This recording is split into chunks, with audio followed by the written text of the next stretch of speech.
Bom dia a você que nos ouve nesse momento. Espero que seu dia seja uma bênção, que você e eu sejamos uma bênção onde Deus tem nos permitido estar. Sinto enorme alegria em poder meditar juntamente contigo. Hoje o assunto é sobre um tema recorrente em Provérbios, mas de fundamental importância nos relacionamentos diários. Vamos falar sobre o poder da língua. Provérbios 18, 20 e 22 declara: do fruto da boca enche-se o estômago do homem, o produto dos lábios o satisfaz.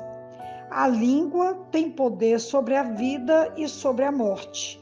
Os que gostam de usá-la comerão do seu fruto. Os termos morte e vida se referem ao impacto das palavras de alguém sobre outra pessoa ou sobre outras pessoas. O Midrash observa que a língua perversa destrói 3 indivíduos: o difamador, o difamado e o que ouve a difamação. É evidente que a morte causada por palavras maliciosas, traiçoeiras, mexeriqueiras ou ríspida não fala de uma morte física, o que torna esse tipo de comunicação ainda mais pernicioso, pois seus resultados nem sempre são visíveis. Do fruto da boca, o coração se farta. Existem pessoas que dizem tudo o que lhes vem à mente. Normalmente são pessoas sinceras, mas mesmo assim podem causar grandes estragos e são responsáveis pelo que dizem. Quando o texto se refere ao poder da língua que gera vida ou morte, é importante medir os efeitos das palavras que serão ditas, porque elas podem produzir bênção ou maldição. Vamos falar também um pouquinho hoje sobre o abuso da língua e o que esse abuso, esse excesso, pode acarretar a morte espiritual e também maltratando, deixando mágoas, ressentimentos e enfermidade, não só nos relacionamentos, mas também, tantas vezes, numa família inteira ou numa igreja inteira. A Bíblia diz que o poder da vida e da morte está na língua. E o texto que está em Tiago, que é também muito conhecido, ele vai nos trazer um alerta que eu gostaria de citar aqui. Tiago, capítulo 1, no versículo 19, ele diz: meus amados irmãos, tenham isto em mente, sejam todos prontos para ouvir, tardios para falar e tardios para se irar. E no versículo 26 ele diz: se alguém se considera religioso, mas não refreia a sua língua, engana-se a si mesmo. Sua religião não tem valor algum. Eu queria falar aqui sobre o que motiva tantas vezes as palavras desordenadas, ou como diz aqui o pastor Rousseau Shedd, o abuso da língua pode nos acarretar a morte espiritual e eterna. Muitas vezes o que nós temos encontrado em muitos desabafos é esse abuso da língua, esse excesso, essa falta de equilíbrio, de prudência com as palavras que saem da nossa boca. Não só ferimos, como irresponsavelmente alimentamos o mal tantas vezes produzido nas palavras que nós produzimos. A Bíblia declara que sobre tudo o que sai da nossa boca nós vamos prestar contas diante de Deus. E muitas vezes, até mesmo na igreja, irresponsavelmente ou desumanamente, nós podemos destruir a vida de uma pessoa através das nossas palavras.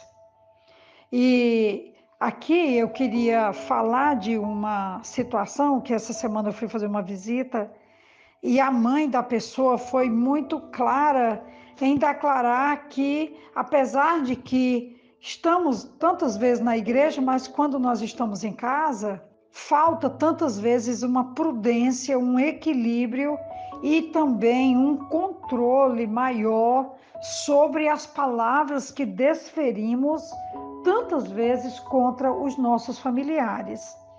E eu então estava explicando para essa irmã que muitas vezes as palavras que nós estamos proferindo, elas são resultado de tantas emoções que estão guardadas e que, num minuto, elas podem ser desferidas, maltratando e tantas vezes destruindo. E como diz o texto, o poder da vida e da morte está na língua. Eu estava explicando então para aquela irmã que muitas vezes as palavras raivosas que nós proferimos, elas são resultado de outras emoções, como a frustração, a dor do passado, a frustração do presente e o medo do futuro. Porque quando essas três emoções elas estão embutidas dentro dos nossos sentimentos, quem aparece é a raiva. Mas na realidade a raiva pode estar apenas escondendo essas outras emoções primárias, como a dor do passado, a frustração do presente e o medo do futuro. E quando essas emoções se misturam, quem aparece é a raiva, e muitas vezes a raiva vem e as palavras da raiva, elas configuram morte quando são proferidas e com certeza vai alcançar vidas que poderiam estar sendo salvas e na realidade elas estão sendo ameaçadas e tantas vezes destruídas. Nós precisamos então seguir o conselho que Tiago está deixando aqui. Meus amados irmãos, tenham isso em mente e sejam todos prontos para ouvir, tardios para falar e tardios para se irar, pois a ira do homem não produz a justiça de Deus. Eu queria então poder dizer hoje que quando nós sentimos raiva e que as palavras sobram para matar, é hora de perguntar por que eu estou com tanta raiva. É frustração do hoje? É dor do ontem, do passado? Ou é medo do futuro? Quando respondemos essa pergunta, a raiva se acalma. Então, nesse primeiro momento, é hora de ficar calado, para evitar que as nossas palavras possam destruir e matar as pessoas que estão à nossa volta. Eu quero já caminhar aqui para a conclusão do áudio, citando o que diz Provérbios capítulo 16, versículo 24, quando ele diz: palavras agradáveis são como favo de mel, doces para a alma e remédio para o corpo. Desejando que esse áudio possa trazer doçura, calmaria, equilíbrio, bondade e amor, para que nossas palavras sejam para trazer vida e para trazer esperança às pessoas que estão em nossa volta. Vamos abrir mão da raiva, do medo, da frustração, da dor, para que as nossas palavras sejam abençoadoras, como um remédio, como uma bênção, como um presente para as pessoas que estão em nossa volta. Que Deus nos abençoe. Aqui quem vos fala é a pastora Betinha, da Igreja Batista Esperança.